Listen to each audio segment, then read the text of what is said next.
Bienvenidos. We're going to talk about subject pronouns, what they are, and why they're important in Spanish. Subject pronouns are a couple different things.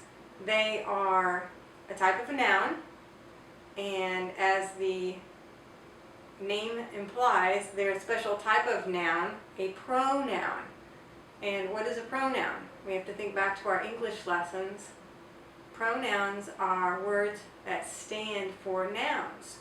So noun would be chair, Julia, Jessica and Christina, dogs, any type of noun, okay, can have a pronoun that stands for it. And in English, our pronouns are I, we, you, he, she, it, and they. These are special nouns that stand for other nouns, real nouns, okay? And we can divide these types of nouns into three groups. We have first person, second person, and third person. First person pronouns are used when we're talking about ourselves. So if you're writing a story, okay, and you're writing it from your own perspective, then you're writing in the first person style. Now, if you're writing a letter directly to somebody, or if you're speaking to somebody and you're using the word you, then that's called second person. That's direct address. That's when you're talking directly to another person or another group of individuals. So we have first person when we're talking from our own perspective, second person when we're talking directly to somebody, and then third person. Third person is when we're talking about somebody. Okay, I'm not talking to Christina, I'm talking about Christina. Because if I wanted to address Christina directly, I would use the word you, that second person. But if I wanted to talk with you about Christina, I'm using second person to talk to you, third person to talk about Christina. And I would use the pronoun she. She is a student, okay? Or Jenna is another example. Or my dog, she, okay?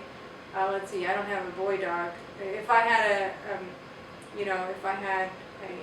boy dog, I would use he to stand for my dog when I'm talking about him. When I'm talking to my dog, I would use you, that second person. Now, I'm talking about what I'm going to do, first person. Okay. So that's pronouns. Now, that's one part of the name subject pronoun. Subject pronouns are used as the subject of a sentence. What's the subject of a sentence? Alright, if you remember back to your elementary school grammar, sentences have subjects and verbs. Okay, and we remember that the verb is the action part. The verb does the action. The subject is whatever is doing the action. So, what does that mean about subject pronouns? Subject pronouns are pronouns that are used for a noun. That's the subject in the sentence. So when the noun is doing the action and we substitute a pronoun for it, this is the pronoun that we would use. He is going to the store. She likes candy.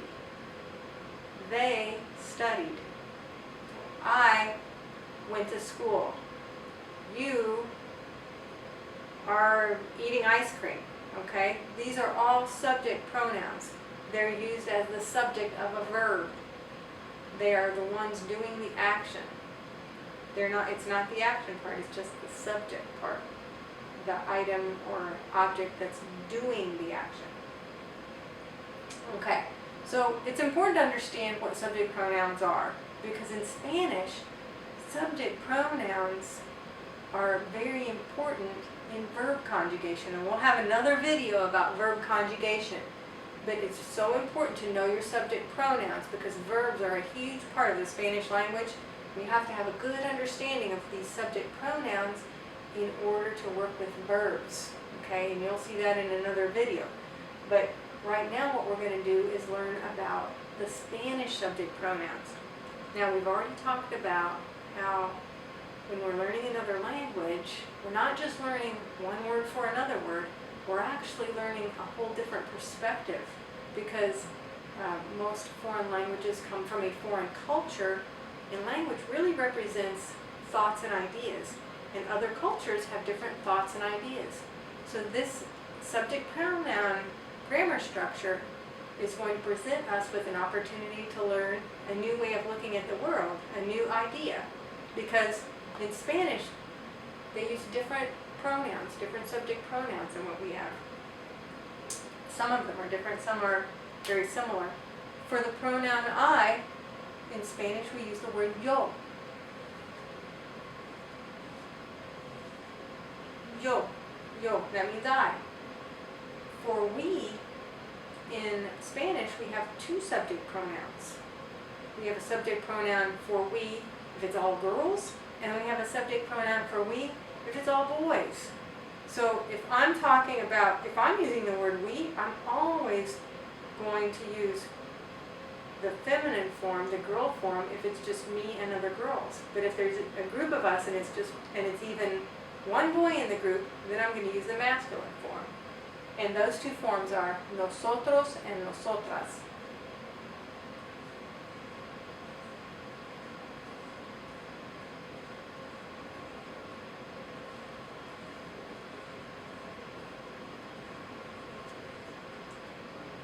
If it's a group with even one boy in it, it's nosotros.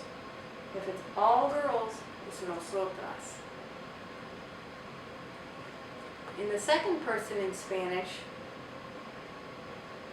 Hispanic people categorize the you into people who we know really well or we're familiar with, or people who are going to be respectful to we don't know very well. And there are two different forms of you depending on what group people fall in. If you're talking directly to somebody who you know well, who's a close family member, somebody younger than you, maybe a subordinate at work, or a student, you're the teacher and you're talking to a student, you're going to use what's called the familiar you, okay? And the familiar you is tú.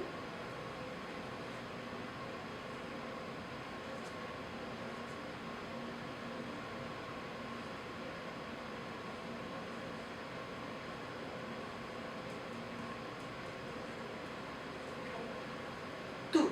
That's the familiar you, tú.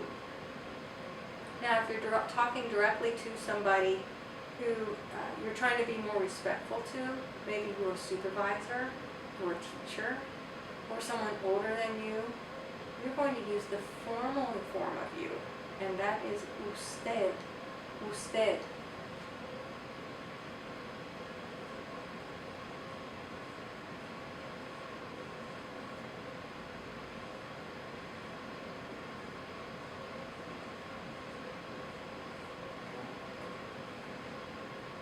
Now, tú, familiar, usted, formal.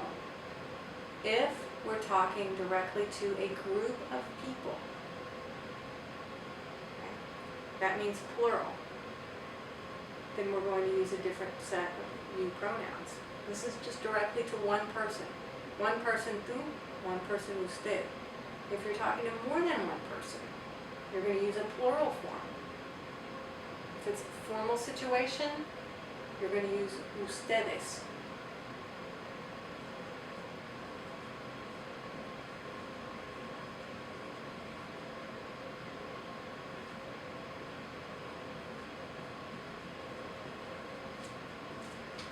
There is also another set of informal plural pronouns in Spanish.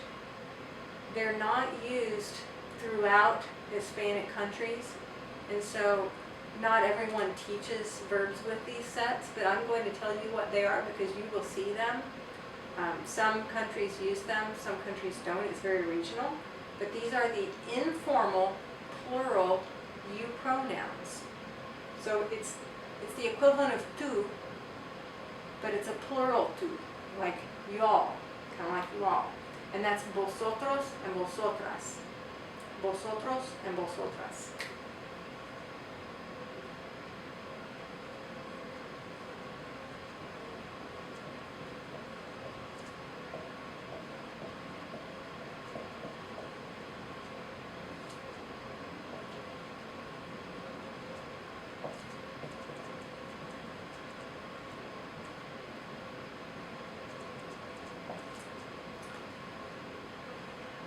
Vosotros and vosotras are not used as frequently, but they are still used, so it's important for you to recognize what they are. It's a plural tu. Ustedes is a plural you, and it's used more frequently to just express when you're addressing a group of people rather than just one individual. Usted is used to talk to somebody directly who you respect, or who is your superior, or who you don't know very well yet. Tu is used to talk directly to somebody who is a close family member, a close friend, someone you know well, or someone younger than you, or who is your inferior in a professional environment. Now we have third person pronouns. Third person pronouns are used when you're talking about somebody. So you're not talking about yourself, you're not talking directly to somebody, but you're talking about someone. It's third person. And in English, we have he, she, it, and they. In Spanish, we have more pronouns. We have he,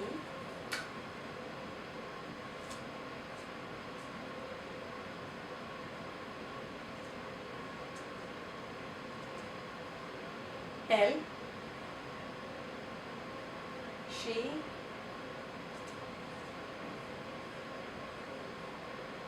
ella, it. We do not have a pronoun in Spanish for it. Don't have one. And they. We have two pronouns in Spanish for they.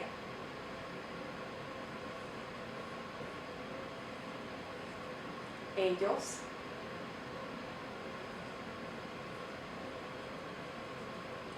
ellas. And you can guess when you would use ellos. Ellos would be used just like nosotros when you're talking about a group that includes a boy or multiple boys. Ellas is only used when you're talking about a group of girls, all girls.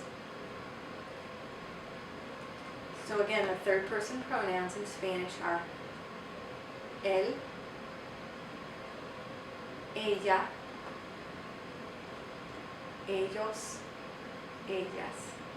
It's important for you to become very familiar with these pronouns because they're used integrally in Spanish language, especially with regard to verbs. So if you learn these pronouns, if you learn how to use them, what they mean, and have a basic understanding of the different types of pronouns, you'll be very successful when it comes time to learn the verbs in Spanish.